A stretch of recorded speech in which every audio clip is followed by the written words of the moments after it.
সকালবেলা উঠে গরম জল খেলে ডিটক্স হয়, এটা কি মিথ না সত্যি? আমাদের শরীরের ডিটক্স সিস্টেম এতটাই ভালো থাকে, নিজস্ব আলাদা করে ডিটক্স করার দরকার নেই। খাবার কম খেতে হয়, কার্বোহাইড্রেট খাবো না, সারাদিনে যেটাই খাবো একটু কম খাবো। কেন? ভাত খেলে কি হয়? ভাত খাওয়ার মতো ভালো জিনিস বোধহয় হয় না। মুড়িটা খেতে আমি একটু বারণ করি, বা কখনো সখনো খাওয়া যায়। ভাত ছেড়ে দিয়ে কিনবা খেতে হবে না, আপনাকে রুটি ছেড়ে দিয়ে রাগি খাওয়ার দরকার নেই। রাগি নিশ্চয়ই ভালো, রাগি খুব ইজি টু ডাইজেস্ট। সব মাছ একদমই খাওয়া না, যাবে? যে কোনো মাছ খাওয়া যায়। মাছ ব্যাপারটা ভীষণ ভালো, মাছ খান, কিন্তু কয়েকটা রেস্ট্রিকশন থাকে। গুড়ের গ্লাইসেমিক লোড কিন্তু চিনির থেকে বেশি। তাহলে ডায়াবেটিক পেশেন্ট কেন গুড় খাবে? জ্যাগেরি পাউডার, সেটা কিন্তু পুরোপুরি এখন মার্কেট। ট্র্যাডিশনাল ব্যাপারটাকে চেঞ্জ করছি না, সেটা কিন্তু আমাদের শরীরের ওপর মারাত্মক এফেক্ট করে।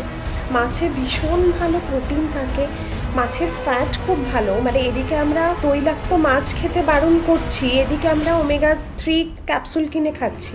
কেন? নমস্কার, পডকাস্ট বাই রেনেসার আরও একটা এপিসোডে আপনাদের সবাইকে স্বাগত। আমি রেনেসা আপনাদের সঙ্গে রয়েছি, আর আজকে আলোচনা করব এমন একটা বিষয় নিয়ে যেটা কিন্তু আমাদের বাঁচতে গেলে চাই। আচ্ছা, আমি যদি আপনাদের প্রশ্ন করি যে আমাদের এই জীবনটা চালিয়ে নিয়ে যেতে কি চাই? ছোটোবেলায় পড়েছিলাম না, খাবার, জল আর অক্সিজেন। তো এর মধ্যে একটা বিষয় নিয়ে আমরা আলোচনা করব, যেটা না হলে আমাদের চলে না। খাবার, কি খাবো কি খাবো না, এই নিয়ে আমরা ভীষণ কনফিউজড। আজকাল তো সোশ্যাল মিডিয়ায় প্রচুর ভিডিওস আছে, সেই ভিডিও দেখে একজন এটা বলছে তো আর একজন ওটা। কিন্তু সত্যিটা কি, আসল কি, কোনটা খাবো আর কোনটা বাদ দেবো আমাদের ডায়েট থেকে? এই ডায়েট জিনিসটাই বা কি? এটা কি সত্যিই করা দরকার, নাকি এর উৎপত্তি শুধুমাত্রই একটা হাইপ দেওয়ার জন্য? এটা একটা জেনজি ল্যাঙ্গুয়েজ, কিংবা এটা একটু এলিট একটা ল্যাঙ্গুয়েজ? আসুন এটাকেই আমাদের জেনজি ভাষায় যাকে বলে একটু ক্র্যাক করব, আর সেটা জেনে নেওয়ার পরে আপনাদের জানাবো এমন কিছু মিথ, যেটা আমরা কিন্তু মিথ হিসাবেই জানছি, নাকি এটার আসল কোনো অন্য সত্য আছে, সেটাকেও আমরা একটু জানার চেষ্টা করব। এটা বলার জন্য আজকে আমাদের এখানে রয়েছেন বিখ্যাত ডায়েটিশিয়ান রাখি চ্যাটার্জি। রাখি, আপনাকে স্বাগত আমার পডকাস্টে। আমি প্রথমেই আপনার কাছে জানতে চাইবো যে আপনি তো ডায়েট করেন, এটা বোঝা যাচ্ছে। তো আমি জানতে চাইবো যে ডায়েট জিনিসটা কি, এটা কি করতেই হয়? মানে একটা সময় তো আমাদের ঠাকুমা, দিদিমা বা আমাদের মায়েদের সময়ও তারা তো ডায়েট করতেন না, কিন্তু দিব্যি ভালো থাকতেন। তাহলে এই ডায়েট জিনিসটার আমদানি কি করে হলো? ওকে, এই ডায়েট জিনিসটার মানে যে কি বলবো, একদম অন্তর্নিহিত অর্থ যদি আমরা দেখতে চাই, এটার মানে কিন্তু আমার কাছে একটা কমপ্লিট ভালো থাকা। তো এবার যদি বলো যে সবার কি ডায়েট করা উচিত, তাহলে ভালো তো সবাইকে থাকতে হবে, তাই বলবো ডায়েট সবাইকার করা উচিত। এবার কমপ্লিট ভালো থাকা মানে কি, আমি সব রকম খাবার খাবো, কোনো কিছু বাদ দেব না, বাড়ির খাবার খাবো, আমার বাড়ির আশেপাশে যে খাবারগুলো পাওয়া যাচ্ছে খুব সহজে আমরা যেগুলো পাই সেই খাবার খাবো, নিজেদের সারাদিনের ডেলি লাইফ অনুযায়ী সেই সময়টাকে একটু অ্যাডজাস্ট করব এবং একটু অ্যাক্টিভিটি করব। এই সবটা নিয়েই হচ্ছে ডায়েট।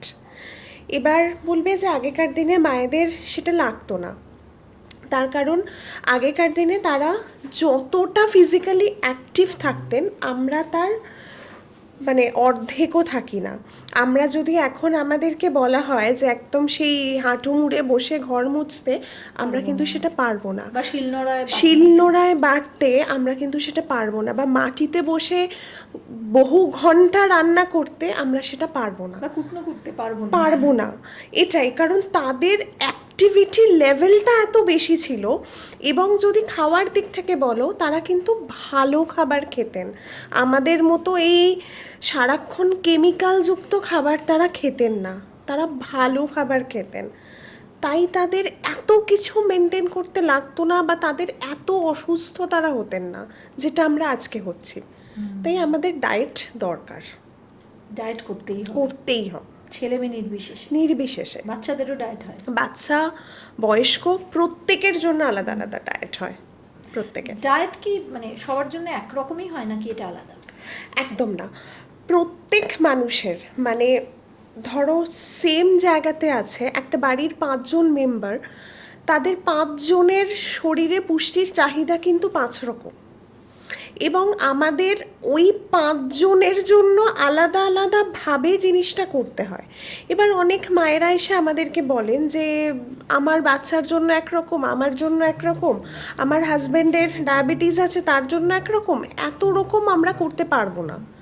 তো তাদের উদ্দেশ্যে বলা যে আপনার হাজব্যান্ডের ডায়াবেটিস আছে মানেই যে উনি প্রপার ডায়েটে থাকবেন, আপনার ডায়াবেটিস নেই মানে যে আপনি থাকবেন না, এটা তো নয়। তো এই ভালো খাবারটা সবার জন্যই হওয়া উচিত, কিন্তু সবার জন্য পরিমাণটা ডেফিনেটলি আলাদা।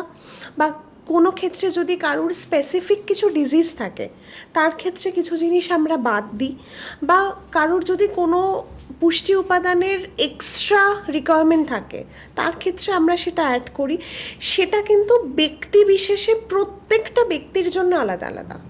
সে সারাদিনে কি কাজ করছে, সে কোথায় থাকছে, মানে সে কোন ক্লাইমেটে থাকছে, প্রত্যেক বিশেষে কিন্তু এটা আলাদা হয়। এখন একটা চল এসেছে যেটা আমরাও খুব কনফিউজড, যে খাবার কম খেতে হবে, কার্বোহাইড্রেট খাবো না, এবং সারাদিনে যেটাই খাবো একটু কম খাবো। এটা কি ঠিক? না, একদমই না। প্রথমে যেটা বললে যে কার্বোহাইড্রেট খাবো না, এটা কিন্তু ভীষণ রকম, মানে আমি বহু টিনেজ পেশেন্ট পাই এসে বলেন আমি না ম্যাম ভাত রুটি খাওয়া একদম ছেড়ে দিয়েছি। তাদের উদ্দেশ্যে আমার প্রশ্ন হচ্ছে কেন, ভাত খেলে কি হয়? ভাত খাওয়ার মতো ভালো জিনিস বোধহয় হয় না। ভীষণ ভালো, ভাত খাওয়া ভীষণ ভালো। মানে গরমকালে যারা ধরো একটু বাইরে ঘুরে কাজ করেন, সেলসের কাজ করেন বা মেডিকেল রিপ্রেজেন্টেটিভের কাজ করেন, বহুটা সময় রোদে থাকতে হয়, তাদের ক্ষেত্রে বরং সাজেস্ট করি সপ্তাহে অ্যাটলিস্ট 2 থেকে 3 দিন পান্তা ভাত খান, যেটা বহু পুরনো মা ঠাকুমাদের একটা কনসেপ্ট ছিল যে কেন ভাতটা কেন এত ইম্পর্ট্যান্ট। ভাত মানে যে কোনো ধরনের কার্বোহাইড্রেট, আমাদের যে ব্রেন কাজ করছে সারাদিন, মানে ও 1 সেকেন্ড বন্ধ হলে আমাদের জীবন ওখানে শেষ। ও যে প্রত্যেকটা মানে 24/7 কাজ করে চলেছে, ওর কাজের কিন্তু মেন ফুয়েল হচ্ছে গ্লুকোজ, এবং এই গ্লুকোজটা কিন্তু একটা কার্বোহাইড্রেট। একটা সিম্পল কার্বোহাইড্রেট ভেঙে ভেঙে ভেঙে ভেঙে গ্লুকোজ হচ্ছে। যদি সেই গ্লুকোজটাই না তৈরি হয়, মানে গ্লুকোজ তো ব্রেনের চাই, নাহলে কাজ করতে পারবে না। তো যখনই সে প্রপার কার্বোহাইড্রেট ভেঙে হবে না, সে কী করবে, শরীরের প্রোটিন ভাঙতে শুরু করবে, ফ্যাট ভাঙতে শুরু করবে। তো সেটা তো আমাদের লক্ষ্য নয় যে আমাদের শরীরে প্রোটিন ভেঙে আমরা এনার্জি দেব, সেটা তো নয়। প্রোটিনের কাজ হচ্ছে জিনিস গঠন করা। তো যার যেটা কাজ তাকে সেটা করতে দেওয়া উচিত। এবার তাই কার্বোহাইড্রেট আমাদের খেতেই হবে, ভাত খেতেই ভাত হবে। রুটি, ভাত রুটি যে কোনো ধরনের, মানে সেটা ওটস হতে পারে, ডালিয়া হতে পারে, এখন বিভিন্ন খুব মানে ইন শব্দ মাল্টিগ্রেন, মানে সেটা মিলেজ, জোয়ার, বাজরা সব মিক্স করে, মানে এটার প্রসঙ্গে ডিটেলসে আসছি পরে। নর্মালি আমরা যেটা বাঙালির ট্র্যাডিশনাল খাবার ভাত রুটি খাবো, আমি ভীষণ ক্লিয়ার করে ভালো। নিই, রুটি তো এখন বলছে যে গমের আটা গাট হেলথের জন্য ভালো না, এবং এর জন্য হাজারটা ভিডিও রয়েছে যেটা বারবার বলে দিচ্ছে যে রুটি খাবেন না, গেহু ছোড় দিজিয়ে, হিন্দিতে তো বলেই দিচ্ছে গম ছেড়ে দিন, এবং জোয়ার বাজরা রাগি খেতে বলছে। তো আমাদের এই ক্লাইমেটে পশ্চিমবঙ্গে আমরা কি খাবো? আমরা ভাত খাবো, আমরা রুটি খাবো, আটার রুটি, মাল্টিগ্রেন না, দরকার নেই। আমরা রুটিতে কি আছে, গ্লুটেন, যে প্রোটিনটা থাকে গমে সেটা হচ্ছে গ্লুটেন। যাদের কোনো রকম গ্লুটেন ইনটলারেন্স নেই তারা কেন গ্লুটেন খাবে না, কি সমস্যা? আমরা তো এরকম নই, কারণ আমাদের বাঙালির খাদ্যাভ্যাস যে সারাদিনে 3 বেলা রুটি খাচ্ছি এরকম তো হয় না। আমরা হয়তো সারাদিনে একবার খেলাম, হয় ব্রেকফাস্টে খেলাম, বা যাদের লাঞ্চে ভাত নিয়ে যাওয়ার অপশান নেই বা খেলামই না। এরকম নয় যে আমাদের স্ট্যাপল ফুড রুটি, সেটা নয়। তো আমরা যে পরিমাণ খাই সেই পরিমাণ রুটি যদি আমার কোনো রকম গ্লুটেন ইনটলারেন্স না থাকে তাহলে আমি কেন খাবো না, কি সমস্যা? একদম। এই যে মাল্টিগ্রেন মানে ডিফারেন্ট ধরনের কার্বোহাইড্রেট এবং ফাইবার একসাথে যোগ হচ্ছে, বরং যখনই সেখানে কার্বোহাইড্রেট লোডটা বাড়ছে, ধরো কোনো ডায়াবেটিক পেশেন্ট, যেখানে আমরা মেনলি কাউন্ট করি কি কার্বোহাইড্রেট লোড, তাতে কতটা পরিমাণ কার্বোহাইড্রেট আছে, বা সেই কার্বোহাইড্রেটটা খেলে আমাদের শরীরে ব্লাড গ্লুকোজ কতটা বাড়ছে। তো সেই জায়গাতে যখনই আমরা মাল্টিগ্রেন খাচ্ছি, বিভিন্ন ধরনের কার্বোহাইড্রেট এক হচ্ছে, সেটা বিভিন্ন জনের শরীরে বিভিন্ন রকম এফেক্ট করতে পারে। মাল্টিগ্রেন আমি টিভিতে দেখেছি, আমি এনে খেতে শুরু করলাম, আমি জানি না সেটা আমার শরীরে কীরকম এফেক্ট করবে। সেটা হতে পারে যে সেই যে কম্বাইন ফাইবারটা বা কম্বাইন কার্বোহাইড্রেটটা তৈরি হলো সেটা আমার গাট নিতে পারলো না, বা সেটাই আমার শরীরে গ্লুকোজ স্পাইক অনেকটা বাড়িয়ে দিল, আমি তো জানি না কি হতে পারে। তো কেন? দরকার নেই। আমাদের হাতের কাছে যে জিনিস আছে, আমরা ভাত পাচ্ছি, রুটি পাচ্ছি, চিড়ে পাচ্ছি, মুড়িটা খেতে আমি একটু বারণ করি, বা কখনো সখনো খাওয়া যায়, কারণ মুড়িটা একদম সিম্পল কার্বোহাইড্রেট, মানে সিম্পলিয়েস্ট ফর্ম অফ কার্বোহাইড্রেট ওর মধ্যে থাকে। তো যাদের ওজনটা একটু বেশির দিকে বা যাদের একটু ডায়াবেটিসের সমস্যা আছে তাদের ক্ষেত্রে মুড়িটা একটু বারণ রাখি। বা নর্মাল মানে সাধারণ মানুষ ধরুন সন্ধেবেলা একটু মুড়ি, তার সাথে কিছু একটা প্রোটিন রাখলেন, ছোলা এরকম মিক্স করে, তার সাথে একটু স্যালাড দিয়ে একটা কমপ্লিট মিল হয়ে গেল, খেতেই পারেন, কোনো অসুবিধে নেই।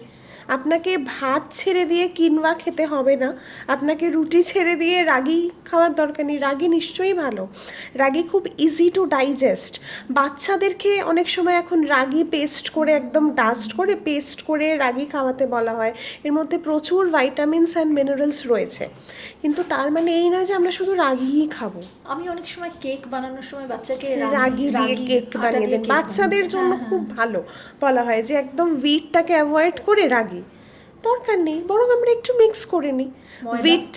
ময়দাটা একদম বারণ করি ভীষণভাবে। ময়দা কিন্তু আমাদের গাটের জন্য ভালো নয়, এবং ময়দা মানে সেখানে ফাইবারটা পুরোপুরি বেরিয়ে যাচ্ছে, শুধুই সেখানে একটা সিম্পল কার্বোহাইড্রেট পাচ্ছি। ময়দাটা কি করে অ্যাকচুয়ালি? মানে ময়দা আমাদের গাট, প্রথম হচ্ছে কার্বোহাইড্রেট লোড অনেক বেশি, যেহেতু ফাইবারটা পুরোপুরি বেরিয়ে যাচ্ছে, রিফাইন্ড ব্যাপার, মানে জানবে যত বেশি রিফাইন্ড তত তার কিন্তু পুষ্টিগুণ কমতে থাকে, যত দেখতে সুন্দর তত খারাপ, একদম।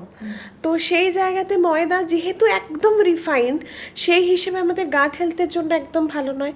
যাদের কনস্টিপেশনের প্রবলেম আছে তাদের জন্য ময়দা একদম ভালো না, কারণ ওই পেরিস্টলটিক মুভমেন্টটাকে আরও স্লো করে দেয়, যাতে কনস্টিপেশন হয়। আরেকটু ক্লিয়ার হয়নি, মানে রেগুলার ময়দা ভালো না নাকি এক আধ দিন খাওয়া যেতে পারে? এবার ধরো আমি সবসময় বলি চিট ডেটা একটা ডায়েটের পার্ট, ডেফিনেটলি। চিট ডে না থাকলে আমাদের ওই সাইকোলজিটাই আসবে না যে আমরা প্রপারলি সারা দিন ফলো করি।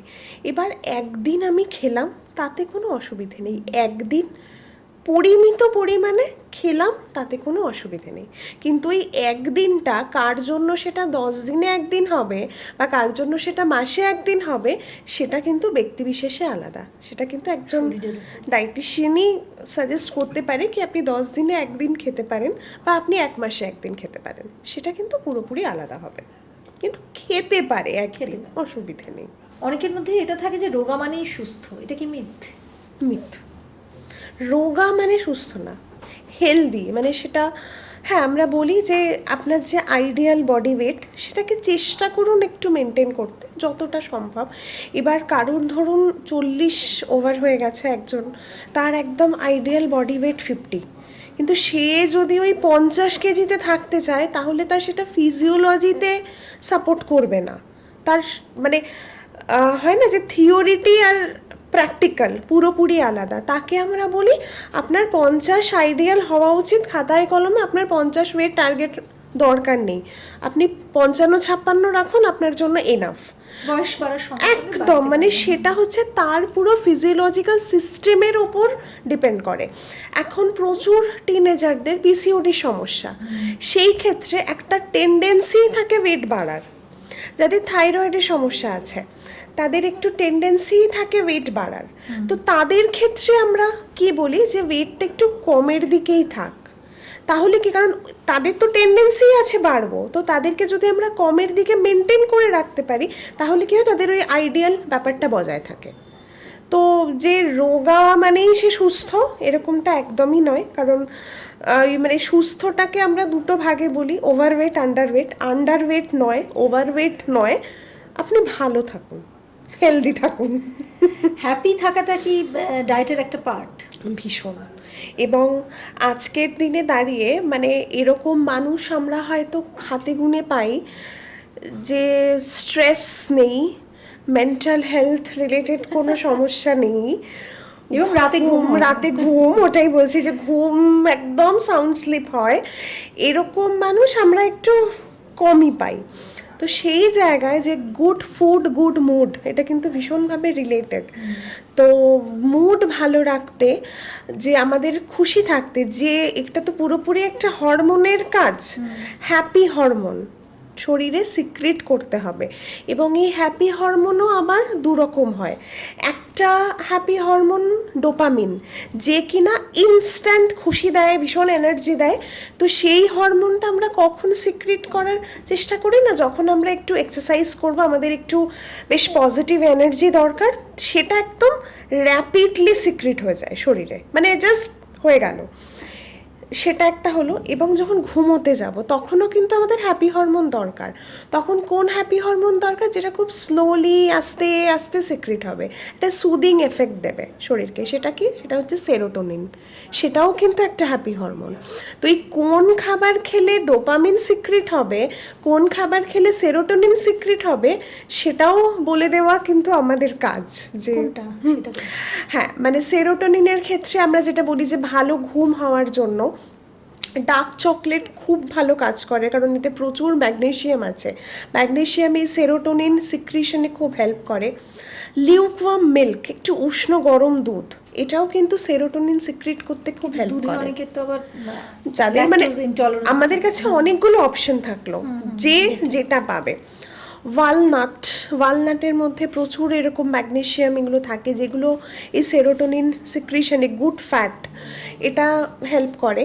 এবং আরও যেটা আমরা বলি, যে কোনো ধরনের ডিটক্স টি, মানে সেটা হতে পারে ক্যামোমাইল টি, সেটা হতে পারে ব্লু টি, এইগুলোও কিন্তু হ্যাঁ, যেগুলো একদম হার্বাল টি, এবং সেগুলোও কিন্তু আমাদের এই সেরোটোনিন হ্যাপি হরমোন সিক্রিশনে খুব হেল্প করে। মানে হাতে নাতে ফল পেয়েছি। ক্যামোমাইল টি ভীষণ ভালো, ভীষণ, মানে কিন্তু আবার কি বলতো, ক্যামোমাইল টি খাওয়ারও কিছু নিয়ম আছে। মানে শীতকালে আমরা বলি ক্যামোমাইল টি একদম নর্মাল টেম্পারেচারে খাও। ক্যামোমাইল টি আমরা গরম খেতে বারণ করি রাত্রিবেলা শোয়ার সময়। ঠিক আছে, ক্যামোমাইল টি তুমি সন্ধ্যাবেলা খেলে তুমি একটু উষ্ণ গরম নর্মালি চায়ের মতো খাও, ইজ ওকে। বাট যখনই তুমি রাত্রিবেলা শোয়ার সময় খাচ্ছ একদম বেড টাইম টি হিসেবে, তখন গরমকালে বলি একদম ঠান্ডা খেতে। মানে যাদের ধরো ফ্রিজের ঠান্ডা মানে একদম চিল না খেতে পারেন, তাদেরকে বলি আপনি ফ্রিজে রাখুন বানিয়ে, কিন্তু একটু আগে বার করে রাখুন যাতে একটু নর্মাল হয়ে যায়, দিয়ে খান। গরম খাওয়া যাবে, গরম খাবে না। এবং ব্লু টির ক্ষেত্রে আমরা বলি যে একটু লিউকওয়ার্ম খান। ঠিক আছে, এবার যেহেতু এখন সোশ্যাল মিডিয়ার যুগ, মানুষ ইউটিউবে ফেসবুকে শুনে নেয় ব্লু টি খাওয়া খুব ভালো, খেতে শুরু করে দিল। ক্যামোমাইল টি খাওয়া খুব ভালো, একদম গরম গরম ক্যামোমাইল টি খেতে শুরু করে দিল, দিয়ে তারা এক সপ্তাহ পরে আসে, ম্যাডাম আমার তো ক্যামোমাইল টি খেয়ে ঘুম হলো না। তখন বলছি কীভাবে খেয়েছেন? নাই তো চায়ের মতো জলে দিয়ে ফুটিয়ে ছেঁকে নিয়ে খেয়ে নিয়েছি। না, ক্যামোমাইল টি যেহেতু ভীষণ মানে সেন্সিটিভ, ওর মধ্যে যে ফাইটোকেমিক্যালসগুলো থাকে, তো ওই জন্য বলি একদম ফোটাবেন না, জাস্ট গরম জল একটু পিঞ্চ ক্যামোমাইল টি লিভ দিয়ে ঢাকা দিয়ে রেখে দিন, ফ্রিজে রেখে দিন, ওকে জাস্ট সোকড হতে দিন। ওর ওই যে এক্সট্র্যাক্টটা জাস্ট আসে, ওকে আমরা হিট দিয়ে নষ্ট করবো না, জাস্ট ওটা আসতে দিন। ও আপনা থেকেই সুদিং এফেক্ট তারপরে খাওয়ার পরে শরীরে চালু করে দেবে। এবং যখনই ওটা খাওয়ার পরে মানে ফিডব্যাক পাই, ম্যাম এটা তো ম্যাজিকের মতো কাজ করে, মানে এর নামই ওই জন্য সুইট ড্রিমস টি, এটাকে বলে সুইট ড্রিমস টি এই জন্য। তো যে ভালো খাবার আমাদের মন ভালো রাখতে কিন্তু সাহায্য করে। আমি এবার চটপট কয়েকটা আপনাকে আমি প্রশ্ন করব, আপনি তার উত্তর দেবেন। নুন খাওয়া ভালো? ডিপেন্ড করছে as per taste. Pink salt না white salt? Normal white salt. Iodized? একদম আয়োডাইজড সল্ট। তার মানে এটা মিথ। পিঙ্ক সল্ট ভালো না সেটা বলবো না। এবার যাদের ধরো কোনো সোডিয়ামের রেস্ট্রিকশন রয়েছে, বা নর্মালি যদি আমরা বলি ডায়াবেটিস, হাইপারটেনশন, ওয়েট রিডাকশন, এই ক্ষেত্রে কোন নুন খাবো? নর্মাল যেটা হোয়াইট টেবিল সল্ট সেটা খাও। পিঙ্ক সল্টে কি থাকে না, সোডিয়াম, পটাশিয়াম, ক্লোরিন, সালফার, মানে আরও যে মাইক্রো মিনারেলসগুলো, খনিজ লবণগুলো প্রচুর পরিমাণে থাকে। এবার যারা ধরো কিডনির পেশেন্ট, তাদেরকে আমরা বলি আদার্স যে ফসফরাস, পটাশিয়াম, এগুলোকে কমাও, কিন্তু সে পিঙ্ক সল্ট খাচ্ছে। সে ওই 1 পিঞ্চের মধ্যেও নর্মাল হোয়াইট সল্টে সে শুধুই সোডিয়ামটুকু পাচ্ছিল সামান্য, ওই 1 পিঞ্চ পিঙ্ক সল্টে সে তো বাকি মিনারেলসগুলোও পেলো। তার শরীরে তো সেগুলো দরকার নেই, সেগুলো তো তার কিডনির ওপর এক্সট্রা লোড। কিন্তু এই যে বলে যে সাদা বাদ দিতে, সাদা ময়দা, সাদা নুন। সাদা নুন ডেফিনেটলি খাওয়া যায়, সেটা আমার রান্নায় দিয়ে খাবো। অনেকের একটা হ্যাবিট থাকে যে জাস্ট ভাতের সাথে আমরা নুন মেখে খাচ্ছি, এক্সট্রা নুন খাবো না। যেটুকু আমাদের টেস্ট অনুযায়ী দরকার আমরা সেইটুকু খাবো। সকালে উঠে চা খাওয়া যাবে? খালি পেটে চা না খেয়ে, মানে স্পেশালি দুধ চা, সেই ক্ষেত্রে বলি কোনো একটু ডিটক্স কিছু ড্রিঙ্ক খেয়ে নিন। যদিও ডিটক্স ড্রিঙ্ক কথাটা একটু ভুল কথা, মানে আমাদের শরীরের প্র্যাকটিক্যালি আলাদা করে কোনো ডিটক্সের দরকার নেই, আমাদের শরীরের ডিটক্স সিস্টেম নিজেদের আছে। আচ্ছা, ঠিক আছে। তো এই যে ডিটক্স ডিটক্স ডিটক্স আজকে খুব চলছে, এটা কিন্তু বেসিক্যালি একটা ওই কি বলবো ট্রেন্ড, আর কিছুই না। তো সেই জায়গাতে যদি একটু অন্য কিছু খাই, একটু ফ্যাট কাটার ড্রিঙ্ক, বা যেটা আমাদের ডাইজেশনে হেল্প করে, লাইক একটু জোয়ান মৌরি ফুটিয়ে জল খেয়ে নিলাম, বা যেগুলো ফ্যাট বার্ন করতে হেল্প করে, জিরে, আদা, দারচিনি জাস্ট ফুটিয়ে ছেঁকে নিয়ে জলটা খেয়ে নিলাম। সুগারের জন্য মানে ইনসুলিনের ওই স্পাইকটা কমাতে মেথি খুব ভালো হেল্প করে। এবার অনেকে এরকমও পাই যে আমি সকালবেলা উঠে 1 চামচ মেথি খেয়ে চিবিয়ে জল খেয়ে নিই, তাতে কোনো লাভ হয় না। মেথি সবসময় বলি যে গুঁড়ো করুন, আগের দিন একটু উষ্ণ জলে ভিজিয়ে রাখুন, তবে মেথির মধ্যে যে অ্যাকচুয়ালি ওই কম্পাউন্ড, একদম, তাহলে কি ওই কম্পাউন্ডটা থাকে, ওটা খুব তাড়াতাড়ি অ্যাক্টিভ হয়। গুঁড়ো মানে আপনি বলছেন যে ড্রাই রোস্ট করে গুঁড়ো করে ওকে উষ্ণ গরম জলে ভিজিয়ে রাখো সারা রাত, এবং সেটা কাঁচের গ্লাসে, কোনো মেটালের জায়গাতে নয়। ভিজিয়ে রাখলে সকালবেলা উঠে জাস্ট ছেঁকে নিয়ে সেটা গরম করতেও পারো, নাও করতে পারো, দেখে নাও। কিন্তু ওই 1 চামচ মেথি খেয়ে চিবিয়ে জল খেয়ে নিলাম, সেটা যেন না হয়ে যায় এইভাবে। তো এইগুলো দিয়ে, বা 2টো আমন্ড খেলাম, 1 মুঠো শীতকালে যাদের একটু হাঁটার অভ্যেস আছে, 1 মুঠো ওই অঙ্কুরিত ছোলা খেতে পারি আমরা, এগুলো খাই। মানে একটু ভালো জিনিস খেয়ে আমরা দিনটা শুরু করি, তারপরে আমরা চা খাই। সেটা লিকার চা হতে পারে, লিকার চা ডেফিনেটলি ভালো। বা অনেকের খুব হ্যাবিট থাকে, মানে দুধ চা ছাড়া হয় না, এটা পুরো একটা হ্যাবিট। তো সেক্ষেত্রে তাদেরকে বলবো একদম লো ফ্যাট মিল্ক ইউজ করি, যতটা কম করা যায় সেটা করুন, কিন্তু চিনি নয়, চায়ে চিনি নয়। চিনি ব্যাপারটা বেসিক্যালি না, মানে এবার কি বলতো, মানে চিনি হচ্ছে একদম এমটি ক্যালোরি, মানে শুধুই আমাদের শরীর ওই ক্যালোরি ছাড়া আর কিচ্ছু দেয় না। এবার তাকে রিপ্লেস করতে এলো সুগার ফ্রি।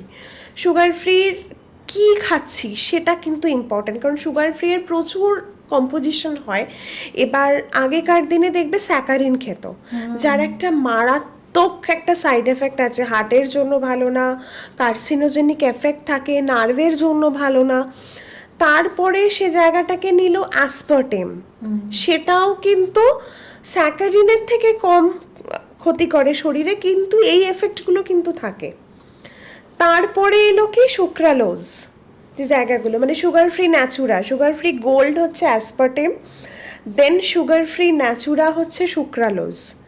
সুক্রালোজের দেখা গেল এই এফেক্টগুলো একদম মিনিমাম, কিন্তু আছে। মানে আমি যদি 1 মাস খাই তাহলে আমার কিছু হবে না, কিন্তু আমি যদি দীর্ঘদিন ধরে এটা খেতে থাকি তাহলে সেই এফেক্টটা কিন্তু আমার আসবে। তার মানে চিনিটা জীবন থেকে বাদ দিতে হবে? চিনিটা বাদ ডেফিনেটলি। যদি সুগার ফ্রি হিসেবে কিছু খেতে হয়, মানে সুগারের সাবস্টিটিউট, তো সেই জায়গাতে এখন আমরা সাজেস্ট করি স্টিভিয়া খেতে পারো। কারণ স্টিভিয়া জাস্ট একটা গাছের পাতা, তো গাছের পাতাটাকে জাস্ট ড্রাই ফর্মে দেওয়া থাকে, গাছের পাতাটাই মিষ্টি হয়। ওটা একটা খুব ন্যাচারালি সুগার, যেটাতে আমাদের শরীরে কোনো এফেক্ট করে না, এবং এটাতে দেখা গেছে যে ক্যালোরি প্রায় জিরো অলমোস্ট, এবং শরীরে যে মানে সুগারটা স্পাইক করছে সেটাও করে না। তো সেই জায়গাতে আমরা এখন স্টিভিয়া সাজেস্ট করি পেশেন্টকে, যদি খেতেই হয় স্টিভিয়া খাও। আরও একটা বড় প্রশ্ন, যে আমরা যে সকালবেলায় এখন ভীষণ ট্রেন্ড, অল্প বয়সীরাও, আমাদের মতনরাও, এবং আমাদের মায়েরা যারা আর একটু বয়স্ক, তারা কি করে এই বিভিন্ন নাটস আর কি, মানে বাদাম জাতীয়, সূর্যমুখীর বীজ, সিডস বললে ভালো হয়, তারপরে কুমড়োর, এই তাছাড়াও আমন্ড, কাজু, এই ওই নানা রকম যেগুলো রয়েছে, খেজুর, আঞ্জির, এই সমস্ত কিছু ভিজিয়ে রেখে খাওয়া উচিত, নাকি একটু ড্রাই রোস্ট করে যেগুলো সিডসগুলোকে করে রাখা যায় সেটা উচিত? এটা নিয়ে একটা খুব দ্বিমত রয়েছে। আর তার সঙ্গে জুড়ে দেবো chia and flax.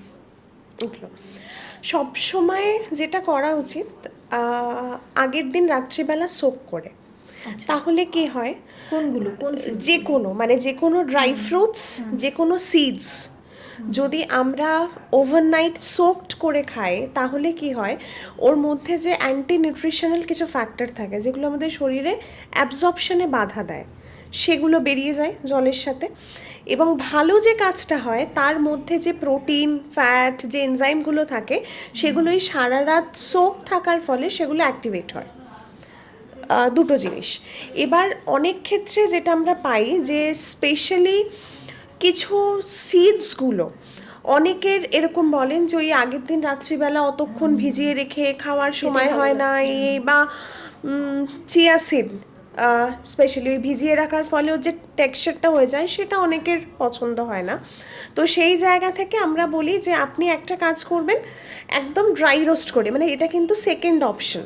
Dry roast করলেও কি হয়, ওই যে ওই হিটটা পাচ্ছে, হিটেও কিন্তু অ্যান্টি নিউট্রিশনাল ফ্যাক্টরগুলো কিছু পরিমাণে নষ্ট হয়, পুরোটা হয় না, কিছু পরিমাণে নষ্ট হলো, এবং তাকে তুমি একদম গ্রাইন্ড করে রেখে দাও, পুরো পাউডার বানিয়ে। নুন বা কিছু দেবো না? কিচ্ছু না, কোনো কিছু অ্যাড করার দরকার নেই, জাস্ট ড্রাই রোস্ট করে একদম পাউডার বানিয়ে রেখে দাও। এবার দই খাচ্ছ, তার মধ্যে 1 চামচ দিয়ে দিতে পারো, ফ্রুটস খাচ্ছ, একবার চিয়া, ফ্ল্যাক্স, যা যা যে কোনো মিক্স সিডস এগুলো দিয়ে দিতে পারো, অসুবিধা নেই। যাদের কনস্টিপেশনের প্রবলেম আছে তারা চিয়া সিডটা একটু কম খেতে বলি বা অ্যাভয়েড করতে বলি সিভিয়ারিটি অনুযায়ী, কারণ চিয়া সিড নিজে অ্যাকচুয়ালি খুব জল ধরে রাখে। তো ও যদি শরীর থেকে নিজে জল ধরে রাখে, তো সেক্ষেত্রে আমাদের ওই সিস্টেমে জল কমে যায়, যার ফলে কনস্টিপেশনের একটা সম্ভাবনা থাকে। তো সেই ক্ষেত্রে আমরা যে টিভিতে দেখছি মানেই মুঠো মুঠো সিডস আমাকে খেয়ে নিতে হবে, এরকম কোনো মানে নেই। খাওয়ার কোনো সময় আছে, যে সকালবেলায় কখন, মানে ঘুম থেকে উঠেই আমরা খেয়ে নেব? না, সেটা ঘুম থেকে উঠে ভিজিয়ে রাখলে সেটা আমরা খেতে পারি, বা ওই মিড মর্নিংয়ে ফ্রুটসের সাথে খেতে পারি, আফটার লাঞ্চ দইয়ের সাথে খেতে পারি। মানে এটা ডিপেন্ড করছে যে আমার সারাদিনের ফুড হ্যাবিট কেমন, আমি কখন অন্য খাবারগুলো কখন খাচ্ছি। তো যদি এইগুলোকে কোনো একটা প্রোটিন বা ফ্যাটের সাথে খাই, এগুলোর অ্যাবজর্পশন অনেক বেটার হয়, ঠিক আছে? কারণ ওই জন্য আমরা বলি যে একটু আমন্ড রাখুন, একটা ভালো ফ্যাট, 2টো খেজুর রাখুন, তার সাথে ধরুন একটুখানি ওই সিড মিক্স রাখলেন, যে আপনার ব্যাপারটা কমপ্লিট হলো। সিড মানে শুধুই ফাইবার, তার মধ্যে শুধু কিছু মিনারেলস থাকছে, ঠিক আছে, এবং গুড ফ্যাট কিছু পরিমাণ। তো সেই জায়গা থেকে তার সারা দিনের ফুড হ্যাবিট কেমন, বা সে অন্য খাবার কখন কি খাচ্ছে, সেই হিসেবে তাকে আমরা সাজেস্ট করি যে আপনি সকালে উঠে খাবেন, না মিড মর্নিংয়ে খাবেন, না ধরুন অনেকে এরকম থাকে ডেস্ক জব, ওই আফটার লাঞ্চ বিকেলবেলা একটু ক্রেভিং হতে থাকে, কি খাবো এরকমভাবে। তো সেই জায়গাতে তারা উঠে গিয়ে না ওই চিনি দেওয়া চা, কিছু একটা নোনতা কিছু ফ্রাইড স্ন্যাক্স এরকম কিছু খেয়ে নেন। তো সেই জায়গাতে আমরা তখন ওই ড্রাই ফ্রুটস দিয়ে সিড মিক্স তাকে একটু ক্যারি করতে বলি, যে ওটা অ্যাজ ওই ফিঙ্গার চিপস কাইন্ড অফ ওইভাবে খেয়ে নিতে পারে। বা শীতকালের জন্য এখন যেরকমভাবে আমরা নাড়ু বানাতাম আগে, তিলের নাড়ু, তো এখন ওই শুধু, কারণ তিল জিনিসটা খুব হেলদি, তো এই তিল ডাস্ট করে তার সাথে এই যে সিডসগুলো, এগুলোকে ডাস্ট করে একটু ড্রাই ফ্রুটস দিয়ে গুড় দিয়ে যদি আমরা ওই লাড্ডু বানিয়ে রাখি, ওই মানে ডেস্কে কাজ করতে করতে কিছু একটা খাবো, তখন আমরা ওই একটা লাড্ডু খেয়ে নিতে পারি। গুড় খাওয়াটা কি চিনির থেকে ভালো? একদমই না, একদমই না। মানে চিনি যদি আমাদের 10 ক্ষতি করে, গুড় আমাদের 9 ক্ষতি করে। মানে এটা কিন্তু আমি বলছি যাদের রেস্ট্রিকশন আছে, মানে যারা ওভারওয়েট, যারা ডায়াবেটিস, মানে যারা চিনি খাচ্ছেন না, গুড় খাচ্ছি, খুব ভালো অল্টারনেটিভ ভেবে খাচ্ছেন, আমি তাদের জন্য বলছি। কিন্তু গুড় খাওয়া এমনি খুব ভালো, গুড় কিন্তু খুব নিউট্রিশিয়াস, গুড়ের ক্যালোরি ভ্যালু খুব ভালো। বাচ্চাদের চিনির বদলে গুড় খাওয়ানো ভালো? বাচ্চাদের সে যদি ওভারওয়েট না হয় তাহলে তাকে আমরা গুড় একটু খাওয়াতেই পারি, কোনো অসুবিধা নেই। গুড়ের মধ্যে প্রচুর আয়রন থাকে, অন্য যে মাইক্রো মিনারেলসগুলো গুড়ের মধ্যে সেগুলো থাকে। গুড় আমাদের ইমিউনিটি বাড়াতে সাহায্য করে। তো সেই জায়গাতে কোনো বাচ্চা যদি ওভারওয়েট না হয় তাকে আমরা সারাদিনে গুড় খাওয়াতেই পারি, অসুবিধে কিছু নেই। মানে আমার নিজের শীতকালে ওই যে ওই খেজুরের গুড় দিয়ে বেশ গরম রুটি, যেটা সেই পুরনো মানে দিদাদের খাওয়া, আমার পার্সোনালি খুব পছন্দ খেতে, তো আমি খাই, কোনো অসুবিধে নেই। রুটি কেন, লুচিও? লুচিও একদম, কোনো মানে তরকারি চাই না। হ্যাঁ, মানে খেজুর গুড় এটা আর কিন্তু লুচি আমরা বা রুটি খাই, অসাধারণ, আমরা হ্যাঁ, খেতে পারি একদিন, এটা কোনো অসুবিধে নয়। তো তার জন্য আমাকে বাকি হ্যাবিটটাকে একটু মেনটেন রাখতে হবে, যে হ্যাঁ শীতকালে আমি খেজুর গুড় খাবো, কিন্তু তার জন্য তাহলে আমাকে ওজনটা নিয়ন্ত্রণে রাখতে হবে, সারাদিনের বাকি খাবারের ক্যালোরিগুলো একটু নিয়ন্ত্রণে রাখতে হবে, তাহলে আমি গুড় খাই অল্প স্বল্প, গুড় তার মানে হাই কি ক্যালোরি? অসুবিধা? গুড় কিন্তু হাই ক্যালোরি একদম। এবং গুড়ের কার্বোহাইড্রেট কন্টেন্ট, যে আমরা চিনির অল্টারনেট হিসেবে খাচ্ছি, যে আমরা গ্লাইসেমিক লোড বলছি, যেটা যে সুগার কতটা বাড়াচ্ছে, গুড়ের গ্লাইসেমিক লোড কিন্তু চিনির থেকে বেশি। তাহলে ডায়াবেটিক পেশেন্ট কেন গুড় খাবেন? ওই জ্যাগেরি পাউডার, সেটা কিন্তু পুরোপুরি এখন মার্কেট, মানে বেশ ড্রাই পাউডার, একটা কি বলবো, মানে আই ক্যাচিং একটা অ্যাডভার্টাইজ, আর কিছু নয়। মানে যদি দরকার নেই, ড্রাই গুড় নিয়ে আসবো না, দরকার নেই, কি দরকার? যদি আমাকে মিষ্টি আখের খেতেই হয়, মানে ওটাই বলছি যে গুড় কিন্তু ভালো, কিন্তু সেটা অ্যাজ আ চিনির অল্টারনেটিভ হিসেবে ভালো নয়। যে আমি চিনি খাচ্ছি না কারণ চিনি ক্ষতি করে, তার অল্টারনেটিভ হিসেবে আমি গুড় খাচ্ছি, যে এ আমার ডায়াবেটিস নিয়ন্ত্রণে রাখবে, আমার ওজন নিয়ন্ত্রণে রাখবে, সেটা কিন্তু নয়। চিনিরও যা কাজ, গুড়েরও তাই কাজ। চিনি শুধুই ক্যালোরি দেয়, গুড়ের মধ্যে কিছু আমি আয়রন পাচ্ছি, অন্য কিছু মাইক্রো মিনারেলস পাচ্ছি।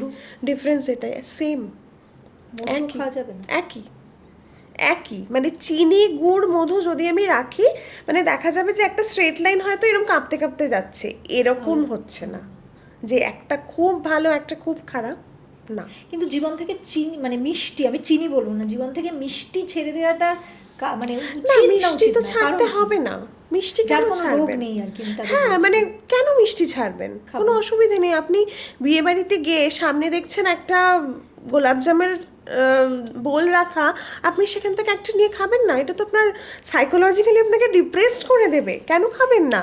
এটাই তো নিশ্চয়ই চলছে। খাবেন, একদম। কিন্তু ওই যে বললাম যে এইটা খাওয়ার জন্য, যে এটা খেলে আমার শরীরে কোনো ক্ষতি হবে না, তার জন্য আমাকে শরীরটাকে তৈরি করতে হবে। এখন এই যে প্রত্যেক ডায়াবেটিক পেশেন্টদেরই প্রশ্ন, শীতকাল তো আসছে, তাহলে তো পিঠে খাবো, পাটিসাপটা খাবো, গুড় খাবো, নলেন গুড় তো খাবো, খেতেই হবে। নলেন গুড়ের রসগোল্লা তো খেতেই হবে, তখন বাঙালি কি হয়ে করবো? জন্মালে এগুলো খেতেই খেতেই হবে। হবে।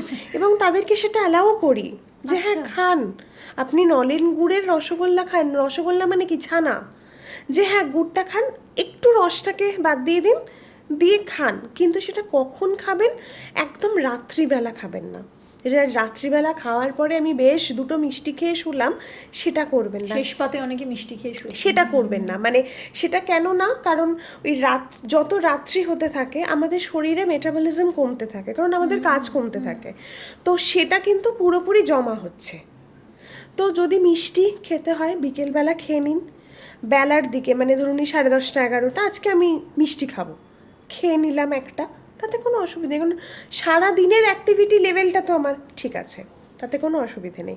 এবার ধরো কারোর একদম আনকন্ট্রোল ডায়াবেটিস, সেক্ষেত্রে আমরা রেস্ট্রিকশনে রাখি, যে দেখুন মানে এটা আপনি কন্ট্রোল করেননি, তাই আপনি এটা আপনার পানিশমেন্ট, খেতে পারবেন কিন্তু এই না। যে চারিদিকে এত এত ভিডিও যে চিনি ছেড়ে দিন, চিনি হচ্ছে মেন কারণ আপনার সমস্ত রোগের। চিনি তো আমরা সবসময়তেই ছাড়তে বলি, কারণ শুধুই এমটি ক্যালোরি ছাড়া কিচ্ছু দেয় না।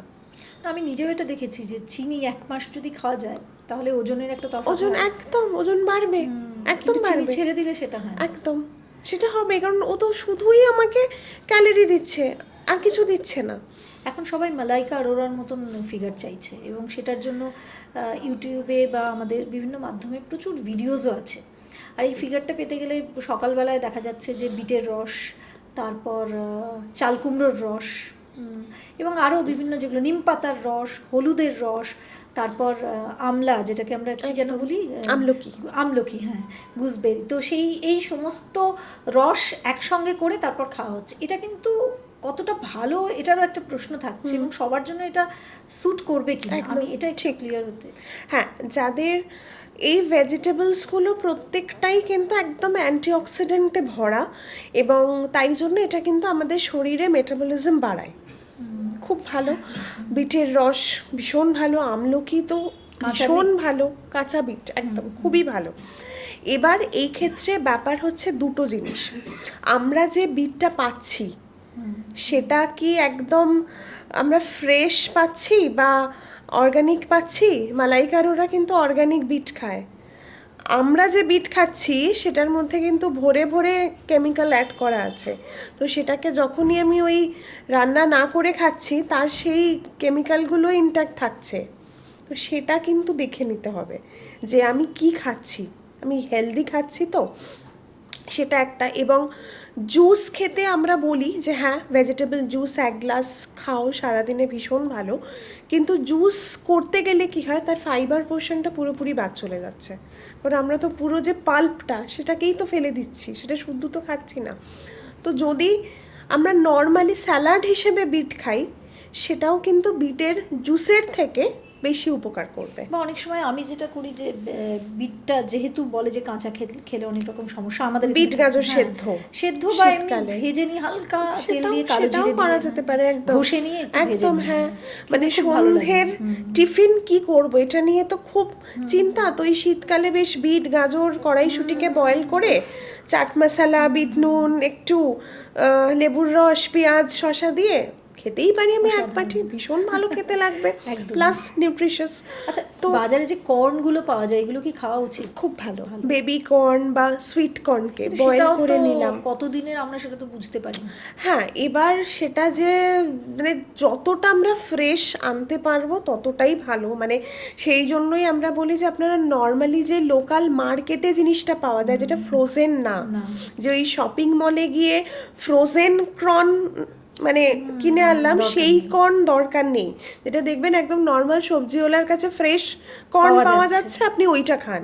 আপনাকে শপিং মলে গিয়ে কিনে আনতে হবে না বেশি দাম দিয়ে। কারণ বেশি দামটা কেন, তাদের ওটাকে ফ্রোজেন মানে ফ্রোজেন বানানোর জন্য যে কস্টটা ওরা সেটাই অ্যাড করে, আর কিছু না। একদম। এবার খুব গুরুত্বপূর্ণ একটা প্রশ্ন, যেটা আমাদের সবজি বিশেষ করে এই শহরাঞ্চলে, গ্রামে হয়তো তবুও তারা নিজেদের জন্য, আমি গ্রামে আমার প্রচুর কিছু আমি জানি, তারা জিনিসপত্র যেগুলো বিক্রি করে বাজারে, বন্ধু বান্ধবদের কাছ থেকে শুনেছি সেই জমির চাষ অন্যরকম ভাবে হয়, কিন্তু নিজেদের জন্য ওরা কিছুটা রাখে যেটা একদম ফ্রেশ। তো সেখানে তো একটা ব্যাপার আছে। কিন্তু শহরাঞ্চলে যারা চাকরি বাকরি করে, তাদের ক্ষেত্রে কি করে, এক সপ্তাহের বাজারটা করে ফ্রিজে ভরে দিল, এবং তারপর সেখান থেকে টুকটুক করে আমরা ব্যবহার করছি, এবং আমরা সেক্ষেত্রে ধোয়ারও কিন্তু অত সময় আমাদের হয় না। এটা কিভাবে খাবার স্টোর করব, মানে সবজি কিভাবে স্টোর করব, ফল কিভাবে স্টোর করব? কারণ আপেলেও এটা শোনা যাচ্ছে যে মোম দিয়ে নাকি কোটিং করা একটা স্টোরিং এর জন্য এটা করে। কিভাবে পরিষ্কার রাখবো, কিভাবে একটু কেমিক্যাল মুক্ত খাবার পাবো, আর ফ্রিজে কি খাবার বা সবজি জমিয়ে রাখলে সেটা কি ক্ষতিকর? একদম। এবার দেখবে আমরা যখন বাজারে যাই, গাজর পাই দু রকমের। একটা হচ্ছে একদম সেই মাটি লাগা, একটু কম ভালো দেখতে এরকম একটা গাজর, আর একটা পেলাম একদম পুরো প্লেন, স্কিনটা খুব সুন্দর, একদম ব্রাইট অরেঞ্জ কালারের গাজর। আমাদের চোখ কিন্তু এই সেকেন্ড অপশনটার দিকে যায়, কারণ ওটা দেখতে সুন্দর, কারণ ওটাকে আমাদের দেখতে সুন্দর লাগবে এই ভেবেই কৃত্রিমভাবে বানানো হয়েছে। কিন্তু এই আগের অপশানটা, যেটা নর্মালি ওই দেখবে চাষিরা, মাসিরা যে নিয়ে আসে গাজর, সেই গাজর কিন্তু ফ্রেশ, সেই গাজর কিন্তু একদম চাষের জমি থেকে আসছে। ওই জন্যই কি বলে যে কানা বেগুন কিনে না, একদম। যে ওইগুলো কি হয়, ওইগুলো ওই মানে কেমিক্যাল অ্যাড করে, মানে সেটাকে সুন্দর করে দেখতে বানানো হয় যাতে আমাদের চোখ সেদিকে যায়, আমরা ওটাই কিনি। কিন্তু প্রাকৃতিক জিনিস তাকে তো সুন্দর বানাতে হয় না, সে নিজের গুণেই সুন্দর। তো আমরা ওই যে জিনিস সুন্দর দেখতে সেই জিনিস না কিনে যেই জিনিসটা অরিজিনালি একদম মাটি থেকে আসছে সেইটা নেব, প্রথম কথা। সেকেন্ডলি হচ্ছে ফ্রিজে কোনো জিনিস আমরা কেটে রাখবো না। যে অনেকে কি করেন, সবজি কেটে রেখে দিলেন, হাফ টমেটো ইউজ হলো বাকিটা রাখা থাকলো, করবো না। ব্যবহার হলো না। ওই কেটে রাখা মানে সে বাতাসের সংস্পর্শে আসছে এবং সে অক্সিডাইজড হয়ে যে খারাপ, যে আমাদের শরীরের পক্ষে টক্সিক যে কম্পাউন্ডগুলো তৈরি করছে। তো কোনো জিনিস আমরা কেটে রাখবো না, একটা কোনো এয়ার টাইট কন্টেনারে, মানে যাতে বাতাসের সংস্পর্শে সে আসতে না পারে এরকম জায়গাতে রাখবো।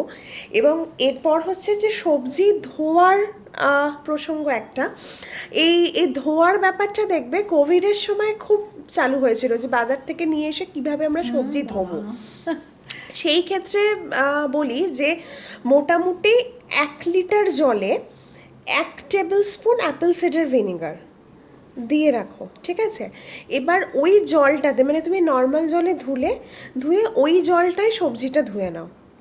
অ্যাপেল সিডার ভিনেগার যেহেতু অ্যাসিডিক এবং তার মধ্যে প্রচুর ওই অ্যান্টিঅক্সিডেন্ট রয়েছে, এ কী করে যে যদি কোনো মাইক্রো অর্গানিজম থেকেও থাকে সবজির মধ্যে, ওটাকে কিন্তু নষ্ট করে দেয়।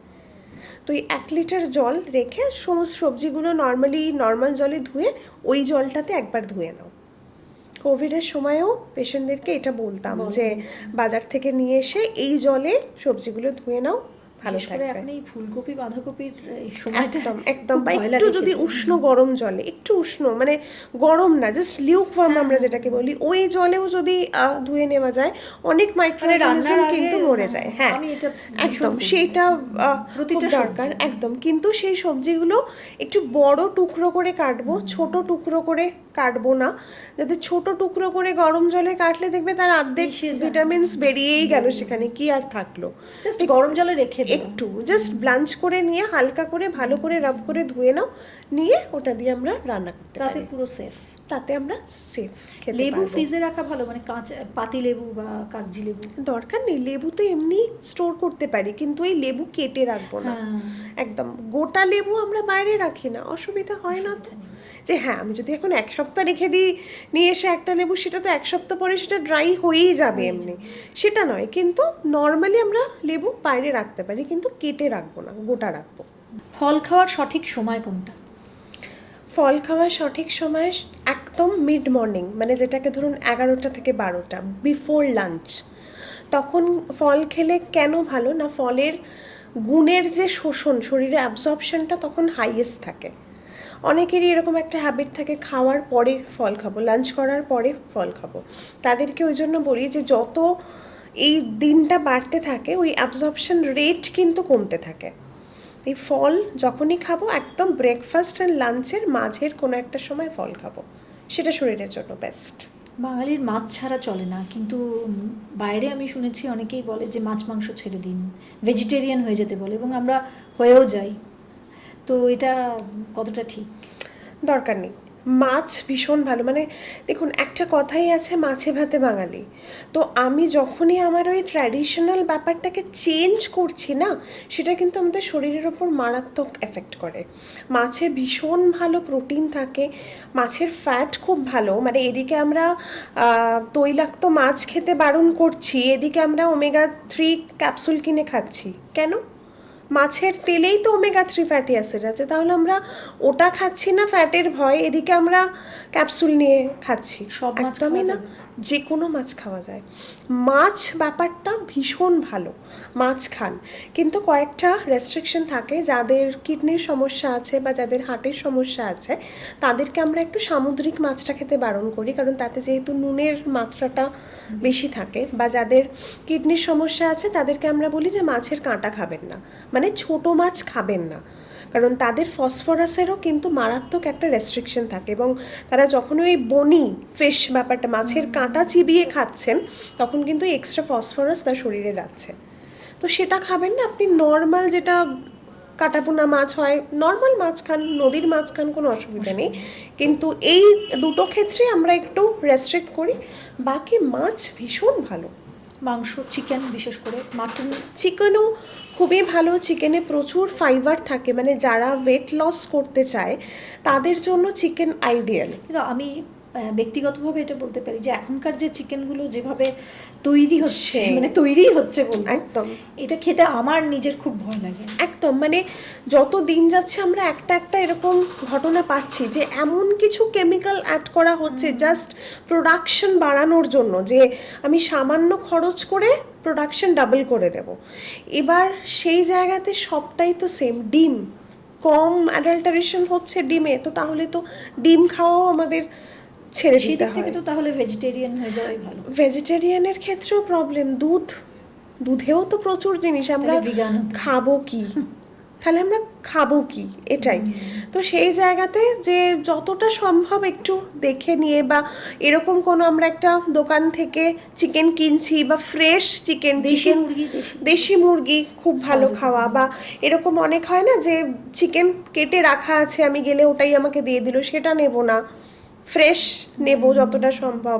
তো এইভাবে যদি আমরা একটু অ্যাডজাস্ট করি, কারণ আমাদেরকে এর সাথেই মানিয়ে নিতে হবে, কারণ এর বাইরে গিয়ে আমরা থাকতে পারবো না ডেফিনেটলি। অ্যানিমাল প্রোটিন আর ভেজিটেরিয়ান যে প্রোটিন, এই দুটোর মধ্যে কি কোনো পার্থক্য আছে? যারা নিশ্চয়ই।